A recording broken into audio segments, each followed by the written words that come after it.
Brain is the most powerful weapon in the world. Once you put away your phones and your computers and all that we have nowadays, yeah, it's great. We're up to date. But your brain is the only thing you have when you're going through depression, when you're going through hard times, when you're going through death, real life. You can't Google that, man. You're alone. You're alone. You may have a shrink you're going to, you may have a best friend you're going to, but there's 24 hours in the day where you're alone in this brain, and your brain is talking to you in all kinds of ways, and it wants to control you and pull you in these different pockets. If you can't control your own brain and your brain controls you, you got to tell your brain where you want to go and how you want to go and how you want to get there. You got to control it. If not, it's over. What existed for me was, okay, man, how am I going to make this work?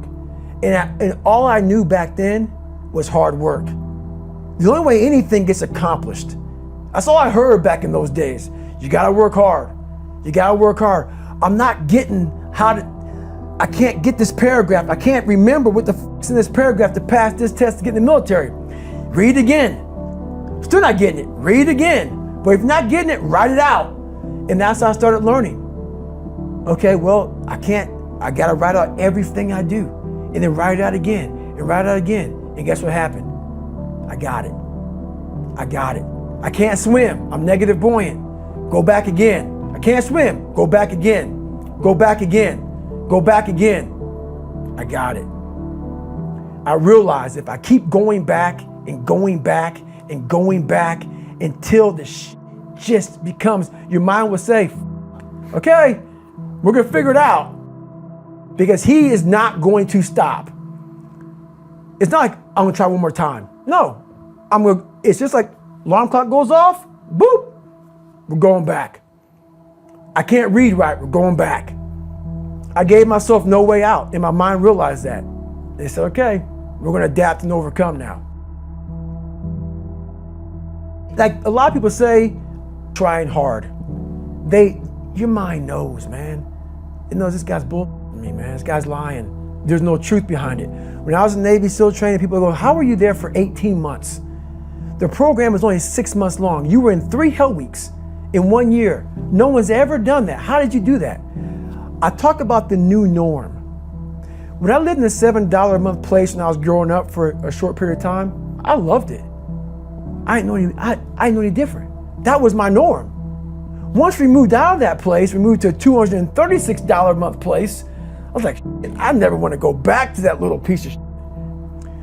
But if you go back to that $7 a month place and you realize this is where I live, this is all I got, your mind says, roger that, this is home. So when I was going through Navy SEAL training for 18 months and going back through all the hard parts over and over again, I told myself after the first time, I knew it was gonna be a long journey there. My body was breaking down. It was just how it was going on. I said, you know what? This is my new norm. So my mind said, it's like going to work. Like you go to work, you put your suit and tie on. I go into suffering every day.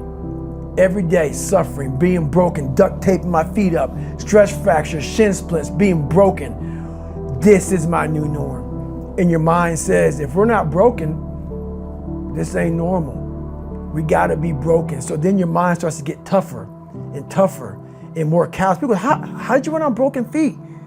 Broken shins. My mind knew this is how we operate. We're in Navy SEAL training. This is what we are. I became hell. And that became my new norm. I gave myself no way out. There was nothing outside these walls of hell. Nothing. I love God, but for a short period of time, I became the devil because that was hell. I became the boss, the owner, the CEO of Navy SEAL training. That was my mindset. And that's how you get through things. You immerse yourself in wherever it is, and you become that. You become that and give yourself no way out. When I was 297 pounds and I was fat as hell trying to be a Navy SEAL, the scariest thing in the world to me, even to this day, was that could have been the rest of my life. I thought then I was trying hard. That's the scariest thing in the world. I thought then 297 pound, working for Ecolab, spraying for cockroaches, making $1,000 a month.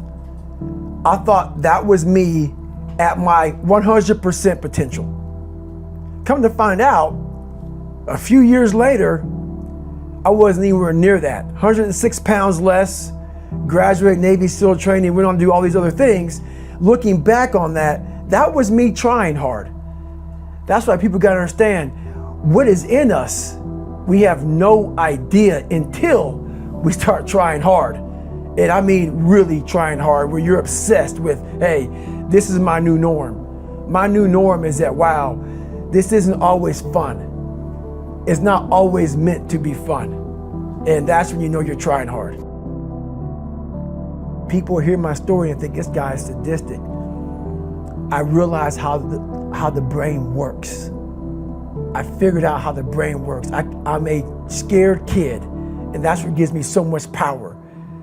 I had no foundation, and I built this off of just researching the mind. The feeling you get is basically invincibility. You realize that you can't do it all the time. When you need to do it, I know I can go to a place that I can live in. And when you know that you can run on broken legs and you can do certain things that a lot of people can do, but they're not willing to do, this power, this sympathetic nervous system of fight or flight, and you're fighting, it gives you this charge of energy of when you're sitting there at 3:30, 4 o'clock in the morning and you're duct taping your feet up because they're broken, and you're doing it by yourself, and you're going through arguably one of the hardest training in the world. And these guys, most of them are healthy, and you're going through it broken, and you're already at a disadvantage, but you're still there. You can feed into that and tap into that for a lot of power. But if you look at it, well, I'm broken, man. Like, I'm not gonna make it. But if you look at it as, man, I'm broken and I'm still here, and I'm fighting, and I'm gonna find a way to get through this because I have no other place to go. It gives you a lot of power. When things start to suck really, really bad, my brain and a lot of people's brain, they don't go to your dad beating you up. Your brain says, we gotta get the out of here. This is miserable. So anger goes away a lot of times when you're suffering, because your brain just says, we gotta run, we gotta go. So that anger is not popping up saying, oh, I'm gonna show them, I'm gonna show those people. No, there has to be a much deeper, when I say deeper, it has to be down to mineral soil. It has to be down to that nice mineral soil where nothing can burn.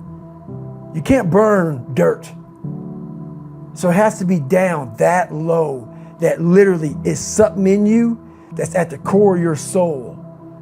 But you don't find it unless you spend a lot of time with what you want to be in life.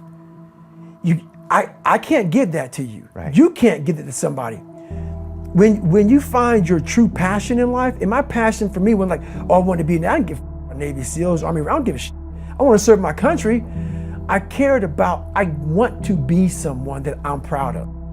I want to look at myself in the mirror because I was so disappointed. That accountability mirror I talk about, I was so disappointed in what I saw every day. I wanted everybody to love David Goggins. And a lot of people did. I didn't love myself. But I knew a lot of us want to find peace first. So people say, man, you always talk about this suffering and pain and I'm at peace right now because I went through that. Right?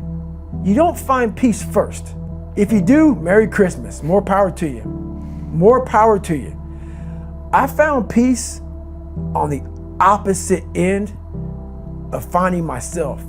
And no one really finds themselves without going through trials, tribulations, suffering, accountability.